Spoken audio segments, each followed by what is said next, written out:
जय श्री गणेशाय नमः। अविघ्नमस्तु। आई कुलस्वामिनी माते की जय। जय श्री गुरुदत्त श्री स्वामी समर्थ महाराज की जय। निशंक होई रे मना, निर्भय होई रे मना, प्रचंड स्वामी बळ पाठीशी, नित्य आहे रे मना, नित्य आहे रे मना। श्री स्वामी समर्थ महाराज। आजपासून आपण गुरुचरित्र कथामृतचे पारायण सुरू करत आहोत. तर हे पारायण सगळ्यांनी आजपासून ऐकावे ही नम्र विनंती. सादर करत आहेत सोनलताई. श्री स्वामी समर्थ. नमस्कार स्वामी भक्त हो. श्री स्वामी समर्थ. जय जय स्वामी समर्थ. अवधूत चिंतन श्री गुरुदेव दत्त.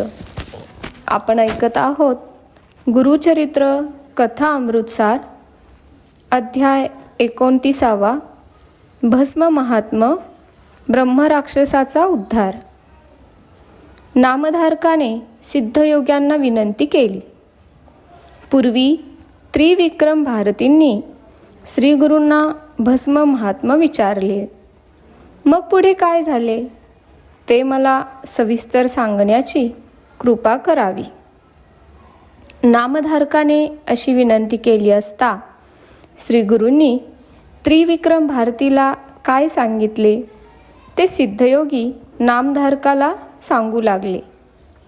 श्री गुरु त्रिविक्रम भारतीला म्हणाले, मी तुला आता भस्म महात्मा सांगतो, ते तू लक्षपूर्वक ऐक.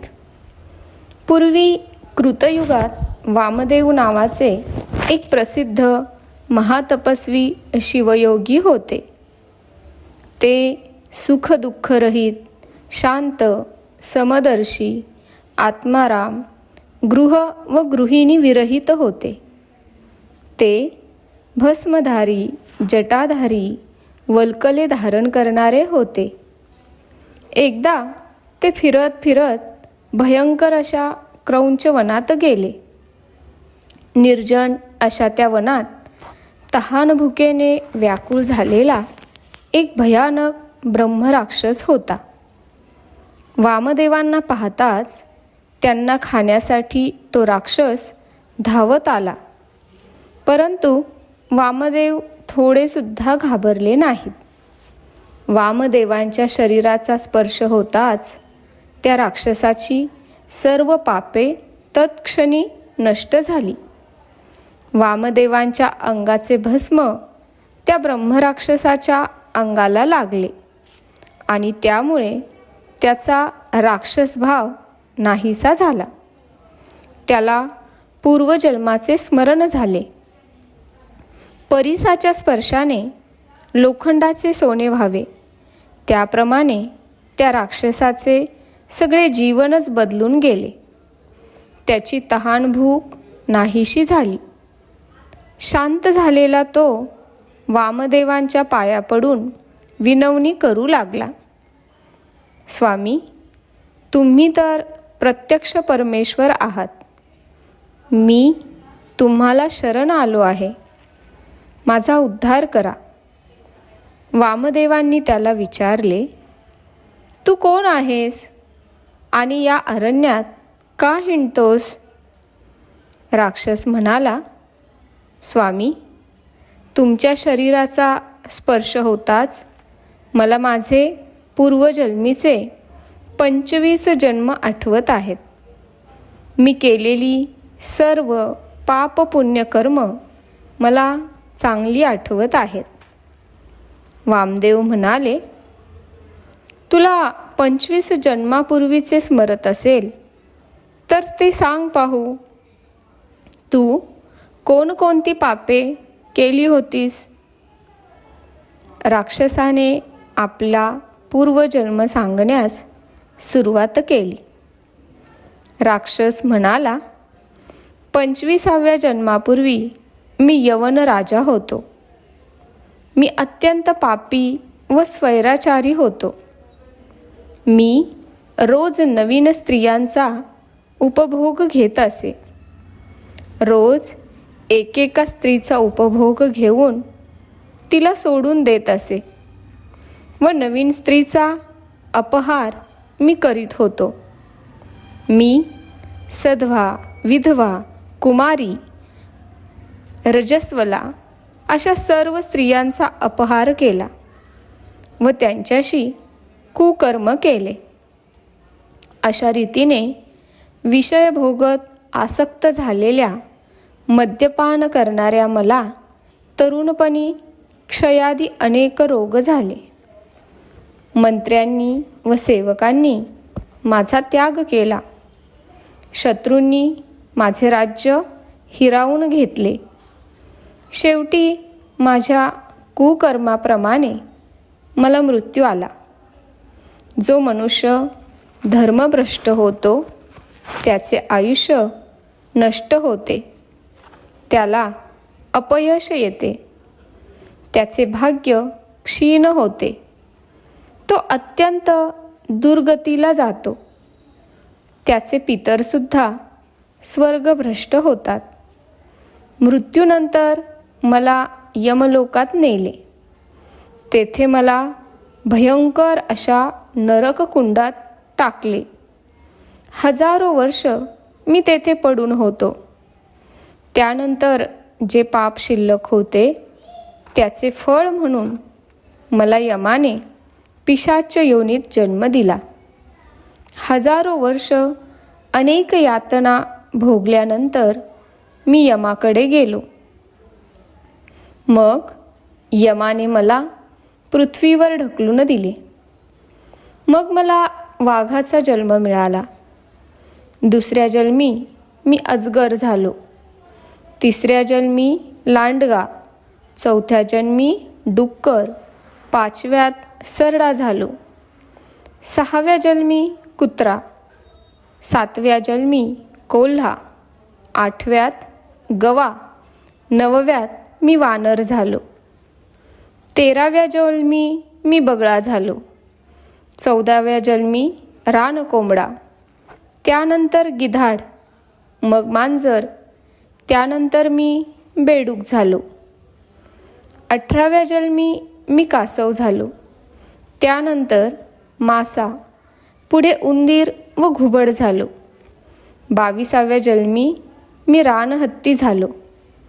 त्यानंतर मला उंटाचा जन्म मिळाला. त्यानंतर निषाद व आता राक्षस झालो. तुम्हाला पाहताच मी तुम्हाला ठार मारून खाण्यासाठी धावून आलो. मी तुम्हाला पकडले, पण तुमच्या शरीरावरील भस्माचा स्पर्श झाला आणि मला हे सर्व जन्म आठवले. तुम्ही खरोखरच परमेश्वर आहात. आज तुमच्या दर्शनाने व भस्माच्या स्पर्शाने मला पूर्वजन्मांचे ज्ञान झाले. मी आज पावन झालो. या भस्माचे केवढे हे महात्म्य. त्यावर वामदेव म्हणाले, माझ्या भस्माचा स्पर्श होताच हा चमत्कार घडला हे खरे. भगवान शिवशंकर या भस्माचा लेप स्वतःच्या शरीरावर लावतात. एवढा या भस्माचा मान आहे. याचे महात्म्य विशेष ते काय सांगणार. पण याविषयी मी तुला एक कथा सांगतो. त्यावरून या भस्माच्या ठिकाणी केवढे सामर्थ्य आहे याची तुला कल्पना येईल. वामदेव कथा सांगू लागले. पूर्वी द्रविड देशात एक आचारभ्रष्ट ब्राह्मण राहत होता. त्याचे वाईट आचरण पाहून त्याच्या नातलगांनी व मित्रांनी त्याला वाळीत टाकले होते. तो एका हीन जातीतील एका स्त्रीच्या नादी लागला. त्याने तिच्याशी विवाह केला. तो इतर स्त्रियांशी सुद्धा व्यभिचार करीत असे. तो चोऱ्या करून पोट भरीत असे. तो एकदा चोरी करावयास गेला असता त्याला एका माणसाने ठार मारले व त्याचे प्रेत गावाबाहेर घाणेरड्या उकिरड्यावर टाकून दिले. त्याच्यावर कोणतेही संस्कार केले नाहीत. यमलोकांनी त्याला पकडून मारझोड करीत यमलोकात नेले. तेथे त्याला अनेक यमयातना भोगाव्या लागल्या. इकडे काय झाले? एका शिवमंदिरापुढे पुष्कळ भस्म पडले होते आणि त्या दिवशी महाशिवरात्र होती. मंदिरात लोक शंकराची पूजा अर्चा करीत होते. त्यावेळी तेथे एक कुत्रा आला. तो शिवलिंगाकडे पाहत त्या भस्मात लोळला. मग तेथून उठला व जिथे त्या ब्राह्मणाचे प्रेत पडले होते तिथे गेला. त्यावेळी त्या कुत्र्याच्या अंगाला जे शिवभस्म लागले होते ते चुकून त्या ब्राह्मणाच्या प्रेताला लागले आणि त्याच क्षणी तो ब्राह्मण पापमुक्त झाला. शिवदूतांनी ते भस्म पाहिले आणि त्यांनी त्या ब्राह्मणाला यमदूतांजवळून हिसकावून घेतले व ते यमदूतांना मारू लागले. यमाला कळताच तो धावत आला व शिवदूतांना रागारागाने विचारू लागला. शिवदूत म्हणाले, त्या ब्राह्मणाच्या कपाळी भस्म लागले होते, त्यामुळे तो पावन झाला आहे. भगवान सदाशिवाची आज्ञा आहे की जे भस्म लावतात त्यांचे स्थान कैलासात आहे, यमलोकात नाही. यापुढे तुमच्या दूतांना सूचना द्या की ज्यांनी जाणते अजाणतेपणे भस्म लावले आहे ते कितीही मोठे पापी असू दे, तरीही त्यांना शिवलोकातच पुढील गती मिळते. रुद्राक्षधारी भक्तांनाही शिवलोकीच गती मिळते.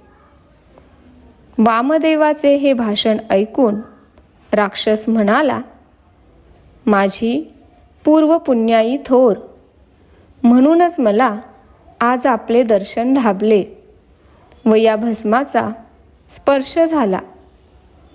मी पूर्वी जेव्हा राजा होतो तेव्हा मी एक तळे बांधले होते व ब्राह्मणांच्या उपजीविकेची व्यवस्था केली होती. माझ्या या पुण्यकर्मांची नोंद चित्रगुप्ताने यमाकडे केली होती व 25व्या जन्मी मला या पुण्याचे फळ मिळेल असे माझे भविष्य वर्तविले होते. आज तेच पुण्य फळाला आले आहे. आता या भस्माचा विधी कसा करायचा, हे भस्म कसे लावावयाचे, हे सर्व काही मला सांगा. राक्षसाने वामदेवांकडे अशी विनंती केली. वामदेव म्हणाले, ऐक, पूर्वी एकदा अत्यंत पवित्र अशा मंदार पर्वतावर भगवान शंकर, सर्व देव, ऋषी, यक्ष, किन्नर, विद्याधर, माता पार्वती यांच्या समवेत बसले होते. त्यावेळी सत्नकुमारांनी शंकरांना भस्मविधी विचारला. त्यावर भगवान शंकर म्हणाले, पवित्र अशा गोमयाच्या चांगल्या गौऱ्या करून त्या वाळवाव्यात. त्यात मातीचा एक कणही असू नये. नंतर त्या गोवऱ्या जाळून त्यांची राख करावी. तेच भस्म नंतर ओम तत्पुरुषाय विद्महे महादेवाय धीमहि तन्नो रुद्रा प्रचोदयात या शिवगायत्री मंत्राने अभिमंत्रित करावे. त्यावेळी अग्निरिती भस्म इत्यादी मंत्र म्हणावेत. संदोजात या मंत्राने भस्म तळहातावर घ्यावे आणि मग ते अंगठ्याने मळावे. त्र्यंबकम या मंत्राने भस्म भाळी लावावे. त्रायुषे या मंत्राने कपाळाला व सर्वांगाला लावावे. भस्म लावताना तर्जनी व करंगळी वापरू नये. कपाळावर 2 बोटांनी भस्म लावावे. अंगठ्याने मध्यरेषा काढावी. नंतर त्रिबोटीने सर्वांगास भस्म लावावे. या भस्मभूषणाने आपल्या हातून झालेली सर्व पापे जळून भस्म होतात. त्याचप्रमाणे मद्यपान, ब्रह्महत्या, अभक्षभक्षण इत्यादी महापातके सुद्धा या पवित्र भस्माने नष्ट होतात. भस्मधारक पुण्यात्मा होतो. त्याला पृथ्वीवरील सर्व पवित्र तीर्थात स्नान केल्याचे पुण्य मिळते. त्याला आयुष्य, आरोग्य, यश, कीर्ती, ज्ञान व सर्व सुखांचा लाभ होतो. त्याच्या 42 पिढ्यांचा उद्धार होतो. सर्व देव, यक्ष, गंधर्व त्याला मान देतात. शेवटी तो दिव्य विमानातून स्वर्गास जातो. तेथून ब्रह्मलोक व वैकुंठलोक येथे अनंतकाळ वास्तव्य करून तो कैलासलोकी जातो. त्याला सायुज्य मुक्ती प्राप्त होते. भगवान शंकरांनी केलेले हे भस्म निरूपण ऐकून सर्व देवांना अतिशय आनंद झाला. हे भस्म महात्मा ऐकून राक्षसालाही अतिशय हर्ष झाला. त्याने वामदेवांना विनंती केली, स्वामी, माझा उद्धार करा. मग दयाघन वामदेवांनी त्या ब्रह्मराक्षसाला अभिमंत्रित केलेले भस्म दिले आणि ते भस्म आपल्या कपाळी लावले. त्याच क्षणी त्या ब्रह्मराक्षसास दिव्यदेह प्राप्त झाला. मग तो वामदेवांना प्रदक्षिणा घालून आकाशमार्गाने आलेल्या दिव्य विमानात बसून दिव्य लोकास गेला. हे भस्म महात्मा सांगून श्री गुरु नृसिंह सरस्वती त्रिविक्रम भारतीला म्हणाले, वामदेव हे साक्षात शिवस्वरूप होते. जगाच्या उद्धारासाठीच ते सर्वत्र संचार करीत होते. त्रयमूर्ती दत्तप्रभूंशी साधर्म असलेल्या त्यांच्या हस्ते प्राप्त झालेले भस्म धारण केल्यामुळे ब्रह्मराक्षसाचा उद्धार झाला. म्हणूनच गुरुकृपा ही सर्वश्रेष्ठ आहे. हे ऐकून अतिशय आनंदित झालेले त्रिविक्रम भारती स्वस्थळी निघून गेले. अशा रीतीने श्री गुरु चरित्र अमृतातील भस्म महात्मा ब्रह्मराक्षसाचा उद्धार नावाचा अध्याय 29 समाप्त. श्री गुरु दत्तात्रेयार्पणमस्तु. आध्यात्मिक रहस्य. या अध्यायात श्री गुरूंनी त्रिविक्रम भारतीला भस्म महात्मा सांगितले आहे. मागच्या अध्यायात पतिताच्या अंगावर श्री गुरूंनी भस्म पोषण केल्यामुळे त्याला दिव्य ज्ञान झाले व स्नान घातल्याने त्याचे भस्म धुवून गेले व तो बायको मुलाकडे निघून गेला. असे हे भस्माचे महात्मा आहे. हे ऐकून त्रिविक्रमाला आश्चर्य वाटले. त्याने भस्म महात्मा सांगण्याविषयी प्रार्थना केली.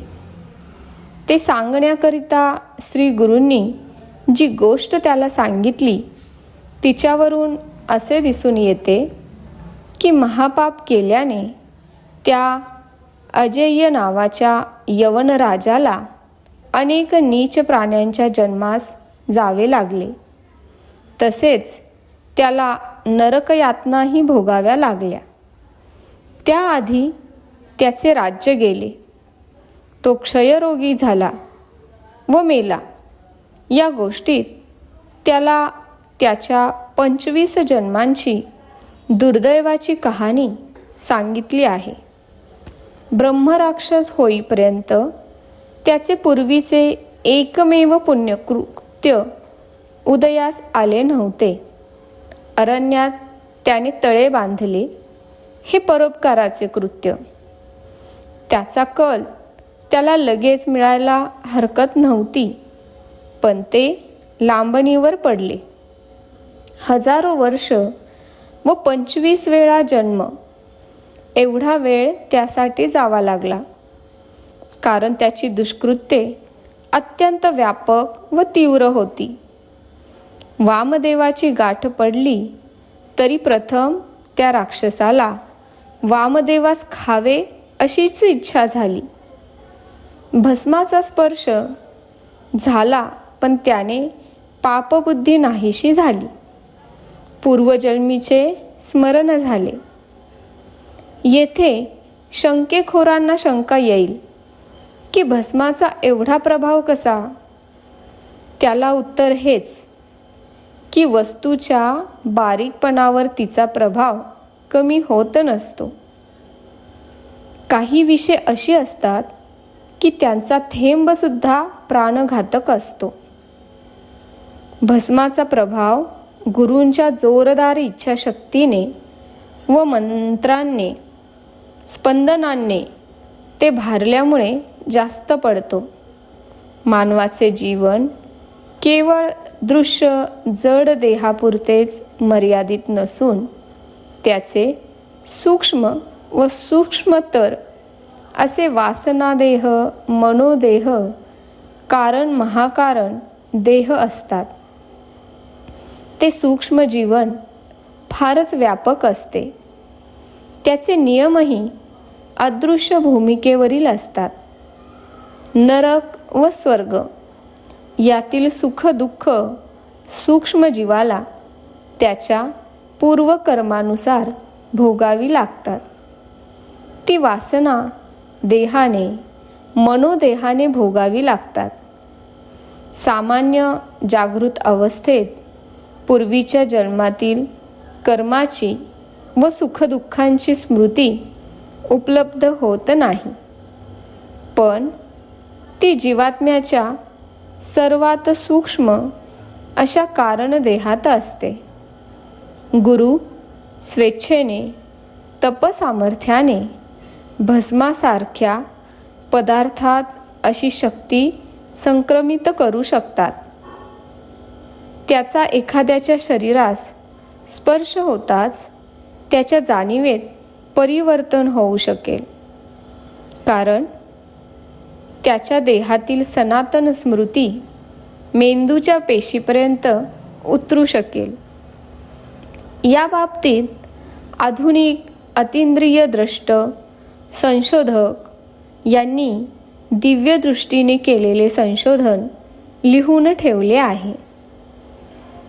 दी हिडन साईड ऑफ थिंग्स नामक ग्रंथात असे एक संशोधन C.W. लेडबीड यांनी अशा भारलेल्या वस्तूंचे म्हणजे कुमकुम, मदुरेच्या मीनाक्षी मंदिरातील देवीच्या पुढील कुमकुम, तसेच पवित्र देवस्थानातील अंगारा यांचा प्रभाव 6 महिने तसाच राहतो असे लिहून ठेवले आहे.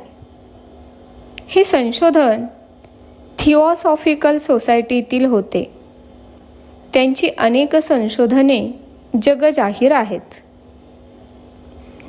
अशा कथातून जो भस्माचा प्रभाव वर्णन केलेला असतो तो सच्छील, निस्पृह, पुण्यशील महात्म्यांच्या तपाचे सामर्थ्य असते. हे महत्त्वाचे आहे. अध्यायाच्या शेवटी श्री गुरूंनाच प्रमाण मानले आहे. एकामागून एक किंवा एकाच वेळी सुख किंवा दुःख यांचे फळ माणूस भोगतो. सुखात दुःख व दुःखात सुख मिश्रित असते. एका डोळ्याने हसावे आणि दुसऱ्या डोळ्याने रडावे हा सर्वांचाच अनुभव आहे. कर्माचा नियम मतनिरपेक्ष आहे. तो अनुउल्लंघनीय आहे. पेरावे तसे उगवते, तसेच पेरल्याशिवाय उगवत नसते. दिल्या वाचून मिळत नाही व घेतलेले द्यावे लागते हा निसर्गाचा नियम आहे. शास्त्रीय शोध हे निसर्ग नियमांना धरूनच असतात. खरे लोककल्याण करणारे साधू, ऋषी किंवा संशोधक आपल्या शास्त्राचे पेटंट घेत नाहीत व वंश परंपरा हक्क ते राखून ठेवित नाहीत. ते मुक्त हस्ते लोकांना सन्मार्गाचा व सत्कर्माचा उपदेश करतात. कर्मभोग हा भोगावाच लागतो, पण त्यातून मुक्ती मिळविण्याचाही उपाय आहे. सर्वच नियतीच्या हातीत नसून थोडासा अंश मनुष्यकृत पुरुषार्थाला वाव आहे.